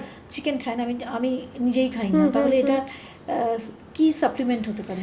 একদম, মানে অ্যানিমাল প্রোটিন আর ভেজ প্রোটিনের ডিফারেন্স হচ্ছে, অ্যানিমাল প্রোটিনে যে আমরা অ্যামাইনো অ্যাসিড বলি, প্রোটিনের যে বিল্ডিং ব্লকগুলো, সেগুলো আমাদের যে 9টা এসেনশিয়াল অ্যামাইনো অ্যাসিড থাকে, সেটা প্রত্যেকটা অ্যানিমাল প্রোটিনে থাকে, এবং ভেজ প্রোটিনে কোনো একটা থেকে দুটো সেটা ল্যাক থাকে। মানে ধরুন এই ভেজ প্রোটিনে এটা নেই, অন্য ভেজ প্রোটিনে এটা নেই, সেই জন্য আমরা বলি যে মিক্স করে খান। ডাল মানে মাছের অল্টারনেটিভ, যদি কেউ ভেজিটেরিয়ান হিসেবে ডাল খেতে চান তাদেরকে আমরা বলি মিক্স ডাল খান। ঠিক আছে, তখন কি হয়, এই ডালে হয়তো লাইসিন নেই, এই ডালে হয়তো আর একটা অ্যামাইনো অ্যাসিড নেই, তো দুটো কিন্তু একে অন্যের পরিপূরক হয়ে গেল।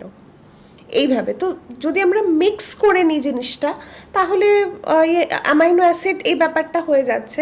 বা প্রোটিনের কোয়ালিটি যদি বলি, যে বায়োলজিক্যাল ভ্যালু যেটা দিয়ে আমরা মাপি, যেরকম ডিমের বায়োলজিক্যাল ভ্যালু অলমোস্ট 100, যেটা আমরা যেটুকু খাচ্ছি শরীরে পুরোটাই আমাদের শরীরে অ্যাবজর্ব হয়ে যাচ্ছে। তো সেই ক্ষেত্রে ধরুন দুধের বায়োলজিক্যাল ভ্যালু কিন্তু ডিমের থেকে কম, তাহলে কি করতে হবে, দুধটা আমাকে একটু বেশি পরিমাণে খেতে হবে, তবেই গিয়ে আমি নিচে আছে তো একে আমরা ব্যালেন্স করতে পারবো। তো সেইভাবে আমি কতটা খাবো, কতটা প্রোটিন, মানে প্রোটিন আমার সারাদিনে সাপোজ 60 গ্রাম লাগবে, তো সেটা আমি মাছ খেলে 1 পিস মাছ খেলেই হয়ে যেত, সেটা হয়তো আমাকে 2 গ্লাস দুধ খেতে হবে ভেজিটেরিয়ানদের জন্য। তো কিভাবে আমরা এই ডায়েটটা প্ল্যান করব, সেটাই হচ্ছে ইম্পর্টেন্ট। যে দুধ নাকি ডিম, কোনটা খাওয়া ভালো? ডেফিনেটলি ডিম। ডিম। ডিম। এবার ডিমের ক্ষেত্রেও আমরা যখন ল্যাকিং বলি, যাদের ক্যালসিয়ামের ঘাটতি রয়েছে, সেক্ষেত্রে আমরা আবার দুধ খেতে বলি। দুধ না দই? দই, দই একদম চোখ বন্ধ করে দই। পান্তা ভাত না এমনি ভাত? পান্তা ভাত রোজ খাওয়া যেতে পারে? খাওয়া যায়, অসুবিধা নেই, গরমকালে খাওয়াই যায়। শীতকালে যেহেতু এটা হিটটা কমিয়ে দেয়, শরীরে একটু ঠান্ডা লাগার টেন্ডেন্সি আসতে পারে। কিভাবে খাবে সেটা? গরমকালে জাস্ট আগের দিন রাত্রিবেলা একটু জল দিয়ে রেখে দিল ফ্রিজে, পরের দিন সেই ভাত খেয়ে নিল, দুপুরে খেতেই পারে। ইনফ্যাক্ট যারা ডায়াবেটিস তারা অনেক সময় ভাত খেতে ভয় পান, ভাত খেলে সুগার বেড়ে যাবে, তাদের ক্ষেত্রে আমরা বলি আপনারা আগের দিনের ভাত খান। কি হয়, ওই যে ওই আগের দিন ভাতটা করে রাখা আছে, স্টার্চ, ভাতের মধ্যে যে স্টার্চ থাকে সেটা রেজিস্ট্যান্ট স্টার্চে কনভার্ট হয়ে যায়, যেটা আমাদের শরীরে ওই ইনসুলিন যে মানে সুগারটা স্পাইক হচ্ছে ইনসুলিনের অভাবে, সেটা কিন্তু পুরোপুরি বন্ধ হয়ে যায়, সুগারটা অতটা বাড়ে না। আচ্ছা, আমাদের যে মানে সেদ্ধ চাল, যেটা বয়েলড রাইস, মানে সেদ্ধ চাল নাকি আতপ চাল, কোনটা ভালো খাওয়া? সেদ্ধ চাল, এটা অনেক ইজি টু ডাইজেস্ট। আতপ চাল, সেদ্ধ চাল একদম। এবার ব্রাউন রাইসও এক্ষেত্রে আসে, যেটা একটু হজম করা ডিফিকাল্ট, কনস্টিপেশন ভীষণ। তো সেই জায়গা থেকে নর্মাল ভাত, যেটা আমাদের একদম পারবয়েলড রাইস হয়, সেই ভাত, কোনো অসুবিধা নেই। তেল না ঘি? ঘি। ঘি দিয়ে রান্না করা ঘি যায়? ভালো, সারাদিনে কতটা ঘি? সারাদিনে যদি একজন সুস্থ সাধারণ মানুষ মোটামুটি 2 টিস্পুন 10, 15, 20 গ্রাম ঘি খেতেই পারেন। এবার হচ্ছে পুরোপুরি সব রান্না তো আমরা ঘি দিয়ে করতে পারবো না, সেই ক্ষেত্রে যদি তেলের অপশন বলো, আমি সবসময় বলবো সর্ষের তেল। মানে সর্ষের তেলের থেকে ভালো আর কিছু হয় না, সর্ষের তেল ভীষণ ভালো। সর্ষের তেলে, ছাঁকা তেলে মাছ ভাজা বাঙালিদের মানে হ্যাবিট, এটা একদম এটা ভালো। ভালো, সর্ষের তেল ভালো আচ্ছা, শরীরে। এবার কে কতটা তেল খাবে সেটা তার পুরোপুরি তার বডি ওয়েট, তার সারাদিনের অ্যাক্টিভিটি, কোনো ডিজিজ আছে কিনা, সব কিছুর ওপর নির্ভর করে তবুও আমরা generally- বলে দিই। মানে জেনারেলি আমরা বলি যে আপনার বাড়িতে 5 জন মেম্বার, ধরে রাখুন আপনার সারা মাসে তেল খরচ হবে 4 লিটার ম্যাক্সিমাম, যে মেম্বার -1 এইভাবে। এবার সেই 4 লিটারের মধ্যে আমরা বলি যে চেষ্টা করুন 2 রকম তেল মিক্স করতে, কিন্তু ম্যাক্সিমাম থাকবে সর্ষের তেল। মানে ধরুন 4 লিটারের মধ্যে 3 লিটার সর্ষের তেল, 1 লিটার কোনো রিফাইন্ড অয়েল। এবার রিফাইন্ড অয়েল কেন না, সর্ষের তেলে যে কয়েকটা ফ্যাটি অ্যাসিড একটু ঘাটতি থাকে, রিফাইন যেহেতু ওটা মানে বাইরে থেকে কমার্শিয়ালি মেড, তো তাতে সেই ফ্যাটি অ্যাসিডগুলোকে ইনকর্পোরেট করা হয়। মানে আপনি বলছেন সাদা তেল যেটা, সেটা রিফাইন্ড অয়েল খাওয়া যাবে, রিফাইন্ড অয়েল পরিমিত পরিমাণে খাওয়া যাবে, কিন্তু এই যে এবং চারদিকে যেটা রিফাইন্ড বলছি- অয়েলেরও অনেক ডিফারেন্স থাকে। কোল্ড প্রেসড হ্যাঁ। না, যেটা নর্মালি যেটা আমরা হিট দিয়ে বানাই, তার ফলে তার যে ফ্যাটি অ্যাসিড কম্পোজিশনটা সেটা পুরোটা নষ্ট হয়ে যায়, এবং তার ফলে তার যে হাইড্রোজেনেশন বন্ড, শরীরে যে হাইড্রোজেন বন্ড তৈরি হয় ফ্যাটের মধ্যে, সেটাও কিন্তু আমাদের শরীরের জন্য খুব খারাপ। তো সেই জায়গাতে রিফাইন্ড অয়েল আমরা যখনই কিনবো, কোল্ড প্রেসড অয়েল কিনবো, সেটা হয়তো একটু দামি ডেফিনেটলি, কিন্তু সেটা আমাদের শরীরের জন্য ভালো।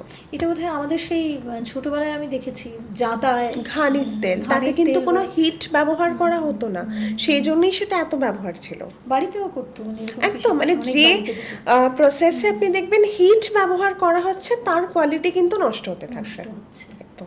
এখন ভীষণ ট্রেন্ড যে ফাস্টিং করা, এটা ভালো না খারাপ? ফাস্টিং যদি প্রপার মনিটরিংয়ে করা যায় ভালো, কিন্তু সবার জন্য ভালো না। যারা ডায়াবেটিক তাদের জন্য একদম ভালো না, হাইপোগ্লাইসেমিয়া হওয়ার চান্স থাকে। ইন্টারমিটেন্ট ফাস্টিং খুব কম দিনের জন্য বা সপ্তাহে 2 দিন এরকম অল্টারনেট করে, মানে একদম আন্ডার প্রপার মনিটরিং করতে পারেন, খুব ভালো। কিন্তু আমি দিনের পর দিন না খেয়ে রয়ে যাচ্ছি ওজন কমানোর জন্য, একদম ভালো না। পিৎজা, বার্গার বাচ্চারা তো আজকাল সারাক্ষণ খাচ্ছে, এটা ভালো না খারাপ? ডেফিনেটলি খারাপ। তো কতটা খারাপ? পিৎজা মানে ময়দা, বাইরের পিৎজা মানে ময়দা, বার্গারও তাই সেম ময়দা। এবার বা সেটাকে ওই এত ভালো খেতে হয় তার কারণে ক্রিমি ব্যাপারটা আসে পাম অয়েল দিয়ে, যেটা ভীষণ খারাপ। এবার দেখুন, তাদেরকে আমরা একদিন সেটা খাওয়াতেই পারি, কিন্তু নর্মালি যদি তাদেরকে সেটাই কি খাবে সন্ধেবেলা পিৎজা অর্ডার করে খেয়ে নিল, এটা যেন না হয়ে যায়। আমরা বাড়িতে তাদের হোল হুইট পিৎজা বানিয়ে দিতে পারি, বা হোল হুইট বার্গার বানিয়ে দিতে পারি, ভেজিটেবল দিয়ে ওই পিৎজার মতন দেখতে যে চিল্লার টাইপ, সেগুলো বানিয়ে দিতে পারি। তো এই অল্টারনেটিভ রাখতেই হবে। চিজ কি ভালো? চিজ ভালো, Processed. খেতে পারেন, মানে পরিমিত পরিমাণে খেতে পারেন, মাঝে মধ্যে অসুবিধা নেই, খারাপ না। না। এবার রেস্ট্রিকশন, যাদের কিডনির সমস্যা আছে তারা খাবেন না, যারা খুব বেশি ওভারওয়েট তারা খাবেন না। মানে যদি তুমি জেনারেলি জিজ্ঞেস করো, চিজ অল্প বিস্তর খেতে পারেন। নারকেল খেলে ফ্যাট? নারকেল তো প্রচুরই ফ্যাট থাকে। এবার নারকেলের ফ্যাটটা কিন্তু এক ভালো ফ্যাটের মধ্যে পড়ে, ভালো। তো নারকেল তো আমরা আর কত খাচ্ছি, তো যদি সবজিতে আমরা একটু নারকেল দিই, তাতে একটু ফ্যাটের পরিমাণ বাড়লো, ঠিক আছে, আমরা অন্য জায়গায় তেলটা একটুখানি কমিয়ে দেবো, তাতে অসুবিধা নেই। আমাদের তেল মেনলি লাগে মাছ ভাজতে, সেদিন তো হয়তো আমরা মাছটা খেলাম না, নারকেল দিয়ে একটা কোনো সবজি খেয়ে নিলাম, সেটা একটুখানি ব্যালেন্স করে দিলাম। নারকেল ভালো। চিংড়ি মাছ না রুই মাছ, কোনটা ভালো রুই মাছ ডেফিনেটলি শরীরের জন্য? শরীরের জন্য রুই মাছ, এক একদিন মনের ভালো লাগার জন্য চিংড়ি মাছ। রুটি না ইডলি ধোসা? রুটি, বাঙালির রুটি। ইডলি ধোসা খেলে কোনো ক্ষতি হয়? না, ক্ষতি কিছু নেই। এবার ডেফিনেটলি ভালো, মানে সেটা তো আমাদের স্টেপল ফুড না, মানে একদিন আমরা ধোসা খেলাম, সন্ধেবেলা স্ন্যাক্স হিসেবে ইডলি খেলাম, খুব ভালো কথা। এবং ইডলির মধ্যে সেখানে ডাল থাকছে, চাল থাকছে, সেটাও কিন্তু একটা কমপ্লিট প্রোটিন। তো রুটির সাথে আমি ডাল নিচ্ছি, ধোসা খাচ্ছি এরকম। কিন্তু ইডলিটাতে যেহেতু প্রোটিন আছে, রুটিতে প্রোটিন নেই, সেই জায়গাতে রুটি নয়। তো যদি বলো আমাদের স্টেপল ফুড হিসেবে, তাহলে রুটি তরকারি। জিলিপি না সন্দেশ, কি খাওয়া উচিত? সন্দেশ ডেফিনেটলি, কারণ ক্যালোরিটা একটু কম থাকে। মাঝে মধ্যে একদিন জিলিপি। ফুচকা খাওয়া যায়? ভালো, অনেকে বলে হজম হয় ফুচকার জলে। তেঁতুল আমাদের সত্যি ডাইজেশনে হেল্প করে, কিন্তু ওই আর কি, চিট ডে তো ডায়েটে রাখতেই হবে, চিট ডেতে ফুচকা খান। আজকাল ভীষণ বাড়িতে ট্রেন্ড যে কোনো কিছুর সিডটা খাবো না, বীজটা খাবো না, মানে ঢ্যাঁড়সের বীজ বাদ দিয়ে দেবো, একদম টমেটোর মিথ। বীজ বাদ দিয়ে দেবো। একদম মিথ। ইউরিক অ্যাসিড বাড়বে, কোনো বীজ খাবো না, একদম মিথ। সবটাই কোনো তো সিডস খেলে ইউরিক অ্যাসিড বাড়বে না। আপনি সামুদ্রিক মাছ, মাংসের মেটে, অ্যালকোহল, এগুলো ইউরিক অ্যাসিড বাড়ার কারণ। সিডস আপনার পিউরিন কন্টেন্ট ডায়েটে বাড়ায় না, মানে যতটা বাড়াতে হয় খেলে, মানে তার জন্য আমাকে হয়তো প্রত্যেক দিন 5 কিলো ঢ্যাঁড়স খেতে হবে, সেটা তো আমরা খাই না। আমরা সামান্য জল কতটা খাওয়া উচিত? মিনিমাম একজন সাধারণ মানুষের 3 থেকে 3.5 লিটার জল খাবো। এবার যাদের সিওপিডির প্রবলেম আছে, কিডনির সমস্যা, হার্টের সমস্যা, তার ইউরিন আউটপুটের ওপর তার জল নির্ভর করে। এবং জল যখনই খাবো একবারে ঢকঢক করে খেয়ে নেবো না, সিপ করে খাবো। মানে একটা কনসেপ্টই আছে সিট অ্যান্ড সিপ, কারণ জল তো আমাদের শরীরে পুরো এই টক্সিনগুলোকে বাইরে নিয়ে যাবে, তো আমরা জাস্ট খেলাম, সে ডিরেক্টলি কিডনিতে চলে গেল, মানে এটা যেন না হয়ে যায়। তাকে একটু সময় দিতে হবে যে যেখানে যেখানে খারাপগুলো জমে আছে, বাবা তুমি সেগুলোকে সব নিয়ে চলো, এরকম। বা জলের আর একটা ভালো কাজ, যেটা কি, যেগুলো ভালো জিনিসগুলো জমে আছে, যেগুলো আমরা খাচ্ছি, সেগুলোকেও সারা শরীরে পৌঁছে দিতে হবে। তো তুমি একটু একটু করে খাও, সেগুলোকে সব জায়গায় ছড়িয়ে দিতে যাও, এটাই জলের কাজ। তো একদম আমি দাঁড়িয়ে পুরো একদম বোতল ধরে খেয়ে নিলাম, সেটা করব না। গ্লাসে ঢেলে অল্প অল্প করে জল খাবো। সকালবেলা উঠে গরম জল খেলে ডিটক্স হয়, এটা কি মিথ না সত্যি? আমাদের শরীরের ডিটক্স সিস্টেম এতটাই ভালো থাকে, নিজস্ব আলাদা করে ডিটক্স করার দরকার নেই। গরম জল ডাইজেশনে হেল্প করে, মেটাবলিজম বাড়ায়, তাই উষ্ণ গরম জল খেতে পারেন, ডিটক্সের জন্য না। বিস্কিট খাওয়া কি খারাপ? খুব খারাপ, যে কোনো বিস্কিট। বিস্কিট মানেই ময়দা, সে যাই বলুক তার মধ্যে ময়দা থাকবেই। এবং যেটা ভীষণ ইম্পর্ট্যান্ট, পাম অয়েল থাকবেই, না হলে সে বিস্কিটের ওই ক্রাঞ্চি ক্রিমি ওই বেশ টেস্ট এটাই আসবে না। বিস্কুট খাবো না। পাম অয়েল আমাদের শরীরের জন্য ভীষণ খারাপ। সাবস্টিটিউট কি হতে পারে খাবার? মাখানা খেতে পারি আমরা, প্লেন চিড়ে ভাজা খেতে পারি। ধরুন যাদের অন্য কোনো সমস্যা নেই, মানে মুড়িতে রেস্ট্রিক্ট করি না, এক মুঠো মুড়ি খেয়ে চা খেতে পারেন, কিন্তু চায়ের সাথে বিস্কিট না। কিন্তু আজকাল মানে অনেক রেসিপি তো এখন পাওয়াই যাচ্ছে ইনস্ট্যান্ট, 2 মিনিটে 5 মিনিটে বিস্কিট বানিয়ে নাও রাগির, এগুলো ভালো? সেই রাগির বিস্কিট যদি আমি বাড়িতে পাম অয়েল ছাড়া বানাতে পারি, ডেফিনেটলি ভালো। ওই মাল্টিগ্রেন বিস্কিট যদি আমি বানাই বাড়িতে কোনো রকম ময়দা এবং পাম অয়েল ছাড়া, ডেফিনেটলি তেল ভালো। দেওয়া যেতে পারে, এমনি হোয়াইট অয়েল বা ঘি, অল্প হোয়াইট বাটার দেওয়া যেতে পারে। কিন্তু বাটার মানেও সেটা পাম অয়েলের মতোই ট্রান্স ফ্যাট, তো বাটার বাদ দিয়ে অল্প ঘি বা হোয়াইট বাটার। তার মানে ঘি না বাটার, কোনটা ভালো? ঘি, নিশ্চিন্তে চোখ বন্ধ করে ঘি, বাটার নয়। এখন জলও মাটির ভাঁড়ে রাখা হচ্ছে, এটা কি মানে কতটা ভালো? খুব ভালো, মানে জল সবসময় বলবো মাটির জায়গাতে রাখা উচিত, কোনো প্লাস্টিক বা মেনলি যেগুলো মেটাল, কপার, এগুলোতে রাখবেন না।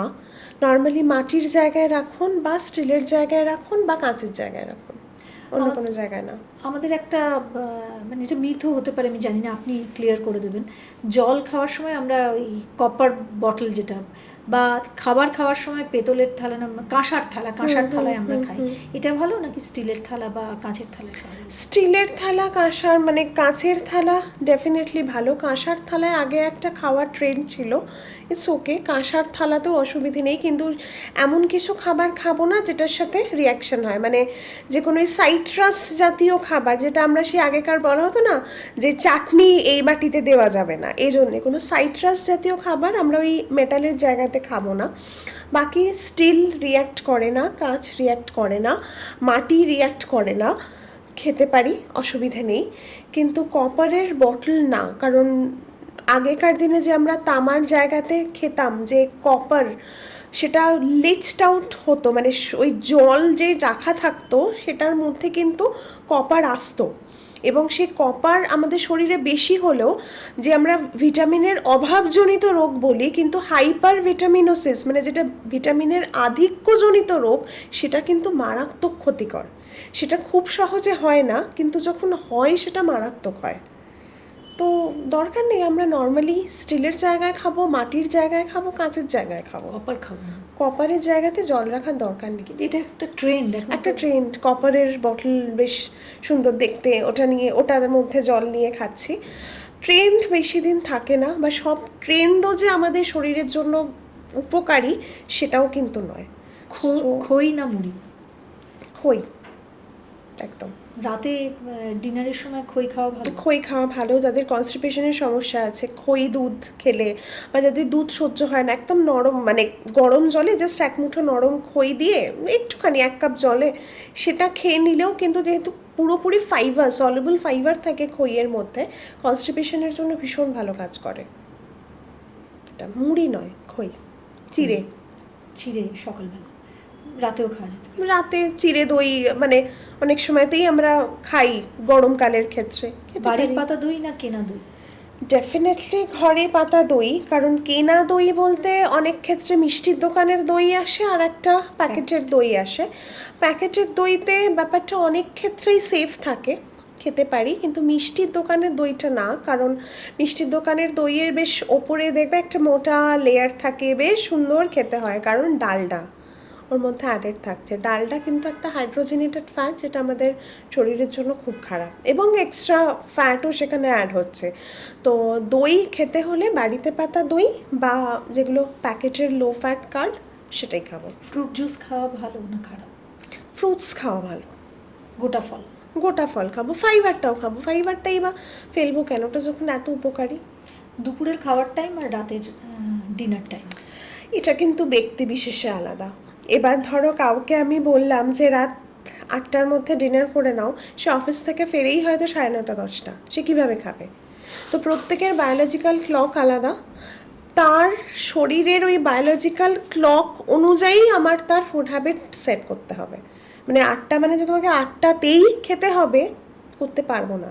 যে তোমাকে 12:30তেই লাঞ্চ করতে হবে, তার প্রত্যেক দিন এরকম অনেক অফিসেই থাকে 2টো অবধি মিটিং থাকে, সে মিটিং থেকে বেরিয়ে লাঞ্চ করবে? সম্ভব না। তার বায়োলজিক্যাল ক্লক কিন্তু ওটা, যে সে 2টোতেই লাঞ্চ করবে। এটা জেনারেলাইজড নয়, ব্যক্তি বিশেষে আলাদা। ডেফিনেটলি খাওয়ার সঙ্গে সঙ্গে ঘুম? একটু বলি যে একটু পরে ঘুমোন, যাতে হজম ভালো হয়। অ্যাটলিস্ট তাকে তো শরীরে গিয়ে কাজ করার সুযোগ দিতে। আমি ঘুমিয়ে পড়লাম মানে শরীরের কোনো অ্যাক্টিভিটি নেই, সে জমেই গেল। সে খেলাম, তাকে একটু কাজ করতে দাও। মানে গাড়িতে শুধু তেল ভরে যাচ্ছি, গাড়ি চলছে না, তাতে কোনো লাভ নেই, গাড়িকেও একটু এগোতে হবে। কতক্ষণ ঘুমোতে হবে একজন মহিলার ক্ষেত্রে, বাচ্চাদের ক্ষেত্রে, পুরুষের ক্ষেত্রে? কতক্ষণ ঘুমোতে হবে থেকেও, মানে আমরা এখন যেটাতে ভীষণভাবে ফোকাস করি, যে যতটা ঘুমোচ্ছি সেই ঘুমের কোয়ালিটি কেমন। মানে অনেকের এরকম হয় যে সারাদিনে 9 ঘন্টা শুয়ে আছে, যে আমি এই সময় থেকে, কিন্তু তার সাউন্ড স্লিপ হয় না, ঘুমের কোয়ালিটি হয়তো ভালো না।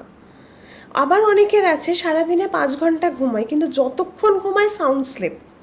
তো সেই কোয়ালিটি অফ স্লিপ, মানে কোয়ান্টিটি অফ স্লিপ না, কোয়ালিটি অফ স্লিপ, যে সে যতটা ঘুমোচ্ছে সে যেন পর্যাপ্ত ঘুমায়, সকালবেলা উঠছে তার মধ্যে যেন কোনো টায়ার্ডনেস না থাকে, যে আমার ভীষণ টায়ার্ড, ভাল লাগছে না, এই ব্যাপারটা তার মধ্যে আছে মানেই তার ঘুম কমপ্লিট হয়নি, ঘুম প্রপার হয়নি রাদার। তো এই ঘুমের আমরা অনেকগুলো সাইকেল বলি, স্লিপ সাইকেল। তো সেই স্লিপ সাইকেলটাকে কমপ্লিট করতে হবে। তার জন্য যেটা প্রথমেই বললাম, ডিটক্স টি, ঘুম ভালো হওয়া, সেরোটোনিন সিক্রিট হওয়ার যে খাবারগুলো, সেগুলো তখন আমরা সাজেস্ট করি। পেয়ারা না আপেল?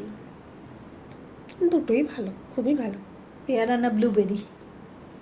ব্লুবেরি রোজ হাতের কাছে পাবো না, তাই পেয়ারা। 5টা ফল যেটা আমাদের অন্তত উইকলি খাওয়া উচিত?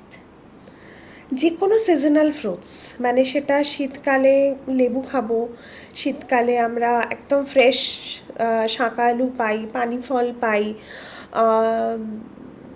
বা যে কোনো মানে পেয়ারা তো খেতেই পারি, আমলকি পাই আমরা, আবার গরমকালে তরমুজ পাই, জামরুল পাই, আম পাই, মানে যে কোনো যে সিজনে আমরা যে ফলটা পাচ্ছি সেই সিজনে চেষ্টা করবো আমরা সেই ফলটা একদম মন ভরে খেতে। শীতকাল মানেই মূলো, ফুলকপি, বাঁধাকপি, আর তার মানে ইনডাইজেশনের একটা সমস্যা বা গ্যাস অম্বলের সমস্যা, এগুলো কি এড়িয়ে চলবে যাদের এই problem একদমই আছে? না, নিশ্চিন্তে খাবে, যেটাকে বললাম ওই কাঁচা খাবে না, যে একটু বয়েল করে খাবো, এবং চেষ্টা করব শীতকালে 3-4 বার একটু লিউকওয়ার্ম ওয়াটার খেতে। এটা আমাদের ডাইজেশন ইমপ্রুভ করতে হেল্প করে। গরম জলে লেবু দিয়ে সকালবেলা খাওয়া, এটাই নাকি শরীর ডিটক্স হয় খুব ভালো, এটা কি উচিত? আমাদের শরীরের আলাদা করে ডিটক্সের দরকার নেই, প্রথমেই বললাম। সকালবেলা উঠে শুধু গরম জল খাবো, লেবু দেবো না, কারণ লেবুর মধ্যে ভাইটামিন সি থাকে, সেটা ভীষণভাবে হিট সেন্সিটিভ। যখনই আমরা সেটাকে ওই গরম জলের মধ্যে লেবুটা দিচ্ছি তার সব গুণ চলে যাচ্ছে। আমরা সারাদিনের অন্য কোনো সময় লেবুর জল, লেবু শরবত হিসেবে ভাতের সাথে পাতিলেবু, কোনো স্যালাডের মধ্যে লেবুর রস এইভাবে খাই। ওই সকালবেলা উঠে খালি পেটে ওই অ্যাসিডিক লেবু খাওয়ার কোনো প্রয়োজন নেই, এবং গরম জলে দিয়ে তার গুণটাকে নষ্ট করারও কোনো প্রয়োজন নেই। এতে আপনি সারা জীবন খেয়ে গেলেও আপনার ওজন কমবে না। পুজো হোক বা পার্বণ বা যে কোনো উইকেন্ড, বিরিয়ানি আর অ্যালকোহল এখন মানুষের একেবারে ভীষণ প্রিয়, দুটো কি ভালো খাওয়া? না, এটা একটা ব্যাপার আছে যে সবাই বলে ডায়েট করলে বিরিয়ানি খাওয়া যায় না, কিন্তু আমি বলবো ডায়েট করলেও বিরিয়ানি খাওয়া যায়, কারণ চিট ডে ডায়েটে থাকতেই হবে। এবার হচ্ছে যে কতটা বিরিয়ানি খাচ্ছি, মানে আমি একবারে 2 প্লেট বিরিয়ানি খেয়ে নিলাম সেটা না, এবার আমার ওজন 90, সেটা করব না।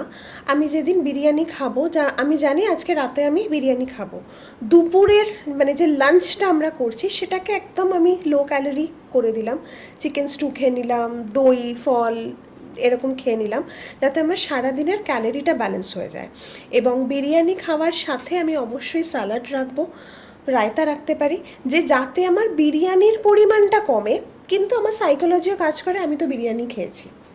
তো ওই চিট ডে হিসেবে একদিন আমি বিরিয়ানি খেতে পারি, ঠিক আছে। অ্যালকোহল ভালো শরীরের জন্য?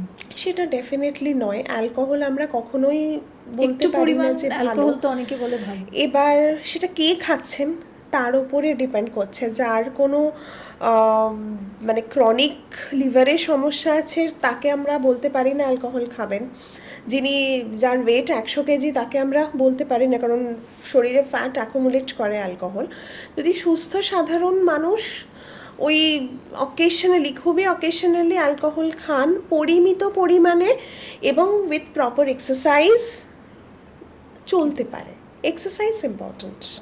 বাঙালি বাড়িতে উপোস তো চলেই, আর এই উপোস করার পরেই যেটা আমাদের স্বভাব যে অনেকক্ষণ না খাওয়ার পরে আমরা বিশেষ করে শ্রাবণ মাসে বা এমনিতেও আমরা সাবু খেয়ে ফেলি অনেকটা। উপোসের পর কি খাবো, আর সাবু খাওয়া কি ভালো? প্রথমেই যেটা আমরা বারণ করি যে একদম সারাদিন কিছু না খেয়ে, মানে যেটাকে আমরা নির্জলা উপোস বলি, ওটা করবেন না। মানে এটা করলেই ঠাকুর খুশি হন, না হলে হন না, এরকমটা তো নয়। তো নর্মালি কিছু খাবার যদি আমরা খেয়ে উপোস করি, দ্যাটস খুব ভালো কথা। এবার অনেক মানুষ আছেন কিচ্ছু খাবো না, মানে তারা ভীষণ ধর্মীয় দিক থেকে রিজিড, সেখানে আমাদের কিছু করার থাকে না। তো উপোস আমরা কখনোই কার্বোহাইড্রেট দিয়ে ভাঙবো না, যে কোনো প্রোটিন জাতীয় খাবার দিয়ে ভাঙবো, এবং তার সাথে ধরুন একটু ডাবের জল, এরকমভাবে কিছু খাবার দিয়ে আমরা উপোস ভাঙবো। কিন্তু ডিরেক্টলি একদম সিম্পল কার্বোহাইড্রেট দিয়ে একটু ছানা খেয়ে নিলাম, প্রথম উপোস ভাঙবো আমি একটু ছানা খেয়ে, তারপরে আমি একটু সবজি দিয়ে ডালিয়ার খিচুড়ি করে খেলাম, সামা চাল খেলাম, এটা করতে পারি। ছানার সাথে আমি একটু খেজুর রাখতে পারি। খেজুরও কিন্তু আমাদের যে টায়ার্ডনেস কাটাতে, মাসেল সারাদিন কিছু খাইনি মানে মাসেল পুরো উইক, একদম মাসেলের স্ট্রেংথ বাড়াতে খেজুর হেল্প করে।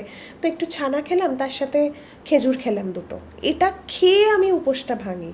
তারপরে একটু ডাবের জল খেতে পারি।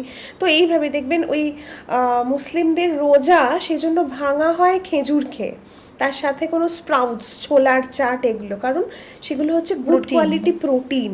তো সেইভাবে কিন্তু আমাদেরকে এটা অ্যাডজাস্ট করতে হবে।